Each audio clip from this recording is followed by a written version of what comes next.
नमस्कार, तेज हरियाणा से गुरविंदर पन्नू। खारे पानी में झींगा की खेती किसानों के लिए वरदान साबित हो रही है। ऐसे में आज हम आपको हरियाणा की राजनीति में नर्सरी कहे जाने वाले गांव चौटाला से 28 साल की उम्र के उस युवा किसान की कहानी बताएंगे जिसने झींगा में महज 2 सालों में एक ऐसा कीर्तिमान स्थापित किया है जो आज किसानों के लिए मिसाल बना है। दरअसल करण सहारण, जिसने 28 साल की उम्र में पिछले 2 सालों में झींगा की खेती में करीब 28 लाख रुपए का मुनाफा कमाया है। किसान परंपरागत खेती को छोड़कर अब खारे पानी में झींगा की खेती कर अधिक मुनाफा कमा रहे हैं। ना सिर्फ अब पशुपालन की तरह खेती के साथ साथ झींगा फार्मिंग एक व्यवसाय के तौर पर देखी जा रही है, बल्कि हरियाणा और केंद्र सरकार की ओर से इसमें वित्तीय सहायता भी किसानों को उपलब्ध करवाई जाती है, जहां पर अब कम लागत में उस परंपरागत खेती को छोड़कर किसान झींगा फार्मिंग की ओर अग्रसर हो रहे हैं। आज हम आपको कहानी चौटाला के 28 साल की उम्र के किसान करण सहारण की बता रहे हैं, जिसने एक झींगा फार्मिंग में एक नया कीर्तिमान स्थापित किया है।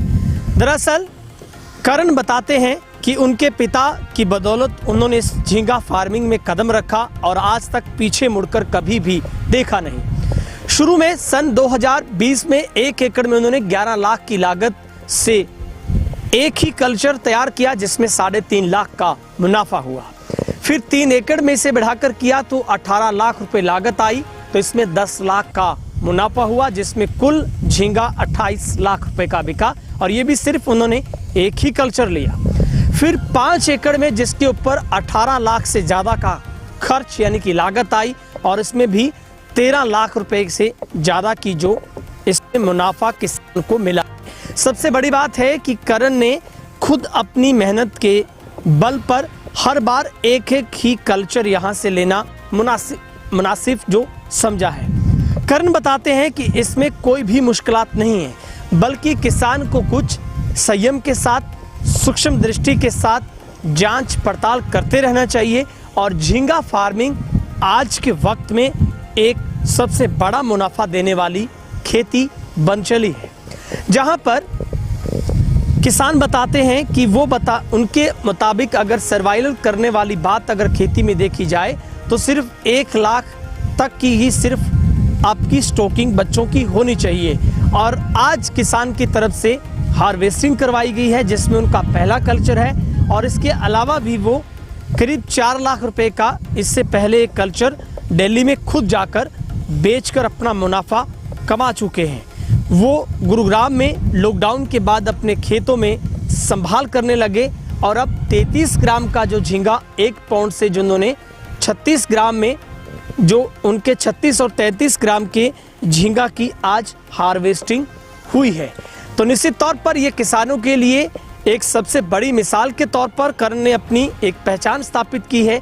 और आज हरियाणा के डबवाली के पंजाब सीमावर्ती, राजस्थान सीमावर्ती गांव में भी झींगा की खेती शुरू हो गई है, जहां पर किसान अब परंपरागत खेती जो कि एक जुए की तरह और खर्च में किसानों को बोझ देने वाली खेती को छोड़ अब किसान श्रिम्प फार्मिंग की ओर आगे बढ़ रहे हैं, जिसमें शेड्यूल कास्ट और महिलाओं पर हरियाणा सरकार केंद्र के साथ मिलकर 60% की सब्सिडी भी देती है, और सीधे तौर पर किसान को 40% तक की सब्सिडी वित्तीय सहायता के तौर पर दी जा रही है। जहां पर अब झींगा फार्मिंग की ओर किसान तेजी के साथ अग्रसर हो रहे हैं। एक और जहां किसानों को परंपरागत खेती में अब मुनाफे से ज़्यादा खर्चे का डर सताता है, तो वहीं पर झींगा फार्मिंग जो कि एक वरदान साबित हो रही है। चूँकि यहाँ का ज़मीनी पानी नीचे जाना और उसमें गुणवत्ता का ना होना, ऐसे में झींगा फार्मिंग किसानों के लिए एक नए चमत्कार के तौर पर उभर कर सामने आई है। महज 2 साल की झींगा फार्मिंग में एक नया कीर्तिमान स्थापित करने वाले 28 वर्ष की उम्र के युवा प्रगतिशील किसान करण सहार मेरे साथ है, उनसे बातचीत करते हैं।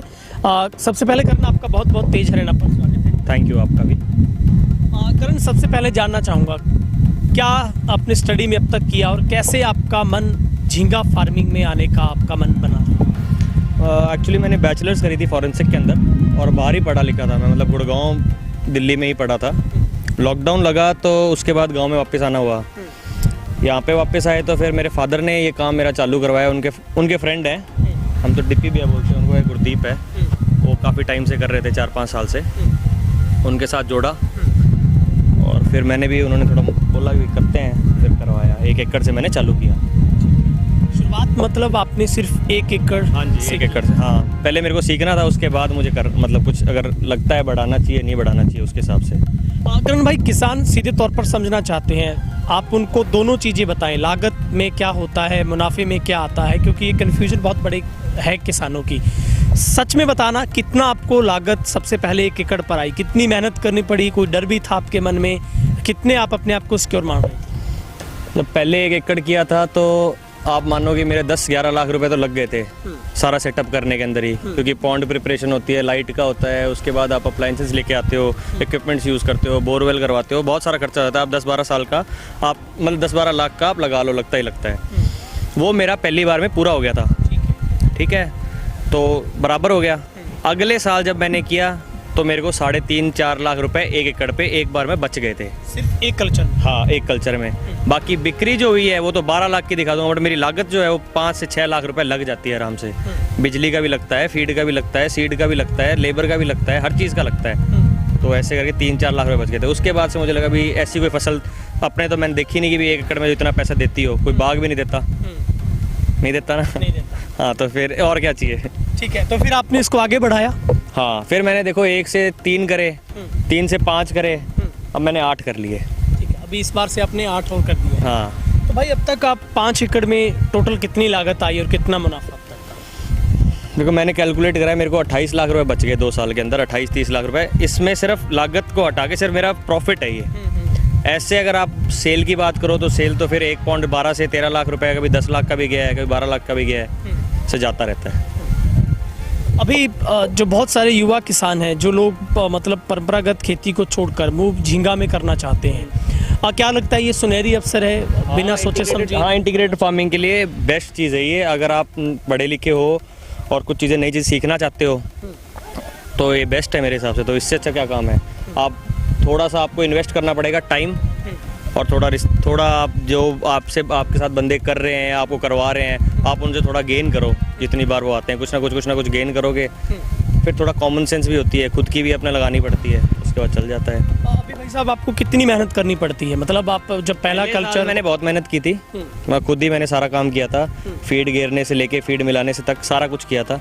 उसके बाद मैंने अपनी लेबर तैयार कर ली, मेरे को काम आ गया तो मेरी लेबर को मैंने सिखा दिया। ऐसे करके मैंने अपना लेबर भी सेट कर ली।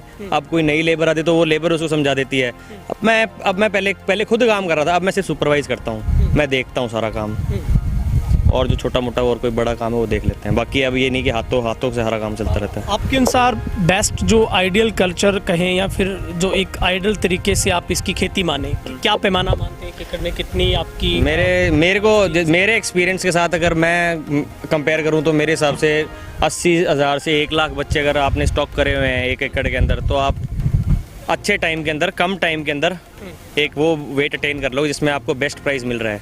कि मच्छी भी तैयार होती है 250-270 रुपए के अंदर, आप खुद तैयार करते हो मच्छी। जब आपको कुछ रेट मिलेगा 350-400 रुपए मिलेगा, कुछ अच्छा रेट मिलेगा, जब जाके आपको कोई बचत होएगी। कम वेट के अंदर आप अगर निकालोगे तो आपको रेट ही नहीं मिलेगा, तो आपकी लागत तो हो ही गई। बिकेगा भी अच्छा, आपको दिखेगा बड़ा दूर से कि बहुत बड़ा बिक गया है, बट बचेगा कुछ नहीं, बचेगा नहीं। हाँ, तो आप भाई साहब, कोई रिस्क भी नजर आता है आपको? कोई ऐसा रिस्क है, जैसे ब्लाइंड फार्मर्स के लिए बहुत बड़ा रिस्क है। जो मतलब छोटी छोटी चीज़ें होती है वो गौर नहीं करते, तो उससे है तो ये एक तरीके से लाइफ स्टॉक की बीमारी आने को तो आज आ जाए कल रात को जा सकती है। बट अगर आप वाटर के इसमें पैरामीटर्स होते हैं, आप वाटर के पैरामीटर्स को आप अगर ठीक रखोगे और वीकली या फिर आप 10 डेज़ के अंदर आप अपना एनालाइज करो, मच्छी को एनालाइज करो, वाटर को एनालाइज करो, वाटर एक्सचेंज में हेल्प, छोटा मोटा जो भी चीज़ें वेदर को देखो आप, तो ठीक रहता है। अच्छा करण भाई साहब, जैसे देखा जाए तो इस इलाके में नाम बहुत बड़ा है, चौटाला गांव है और राजनीति की नर्सरी इसको माना जाता है देश में ना। आपके गांव ने तो देश को उप प्रधानमंत्री ताऊ देवीलाल दिया, किसानों का मसीहा। लेकिन आपको लगता है कि खारे पानी में किसानों के लिए वरदान है झींगा फार्मिंग, तो चौटाला का पानी भी कुछ ठीक नहीं है। ऐसे में आपको लगता है कि आपकी तो लॉटरी से लग गई है? लॉटरी से तो लगी क्या है कि खारा पानी है, जाए तो जाए कहाँ।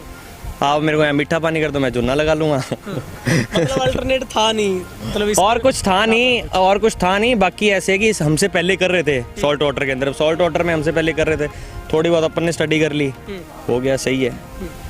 अभी मैंने खुद भी आके आपको देखा है, मैंने सारे सिस्टम को आप पहले से ऑब्जर्व किया है, करीब 1 घंटे तक मैंने रिव्यू। बहुत सारे किसान घर बैठे या फिर थोड़ी बहुत खेती करती झींगा फार्मिंग कहते हैं कि बड़े पैमाने पर झूठ होता है, या फिर जो लोग कहते हैं कि हमने लाखों रुपए कमाए, वो सिर्फ बेबुनियाद बातें हैं।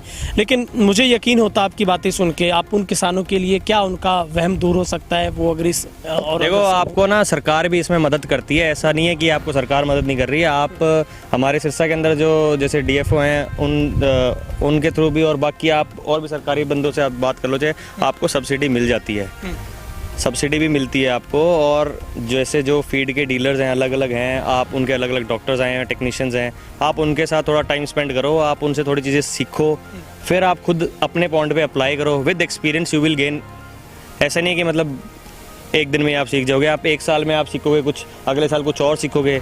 तो मेरे को भी 2 साल हुए, तो मैं तो ये नहीं बोलता कि मुझे सारा कुछ ही आ गया, बट मुझे ऐसा लगता है कि मैं झींगा पाल सकता हूँ। 2 साल बाद आप मिलो तो क्या पता और भी अच्छा कर लें। ठीक है, बहुत बहुत शुक्रिया आपका और आपको बहुत बहुत शुभकामनाएं। धन्यवाद जी, धन्यवाद। तो ये थे हमारे साथ युवा प्रगतिशील किसान जिन्होंने झींगा फार्मिंग में महज 2 सालों में कड़ी मेहनत के बलबूते पर उन तमाम किसानों के लिए एक नई राह दिखाने का काम किया है, जो लोग हर बार उसी परंपरागत खेती के साथ हर बार कर्जे का बोझ और ऊपर से चिंता, मौसम की मार और कीट पतंगों के साथ साथ रसायनों का अत्यधिक उपयोग करना, सब चीज़ें खतरे से खाली नहीं है। लेकिन ऐसे वक्त में जब आपका ज़मीन का पानी भी ठीक नहीं है और आपके पास पर्याप्त साधन भी नहीं है, तो ऐसे में झींगा फार्मिंग को अपनाना किसानों के लिए एक मुनाफे का सौदा तय हो रहा है। फिलहाल इस खेती बाड़ी से जुड़ी जानकारी में इतना ही। तेज हरियाणा पर लगातार आप खेत खलियान के तहत हमारे खेती से जुड़ी हर वो जानकारी हम आप तक पहुंचाते हैं। इस वीडियो को आप ज़्यादा से ज़्यादा शेयर कीजिएगा और कमेंट सेक्शन में जाकर अपनी राय भी जरूर रखिएगा।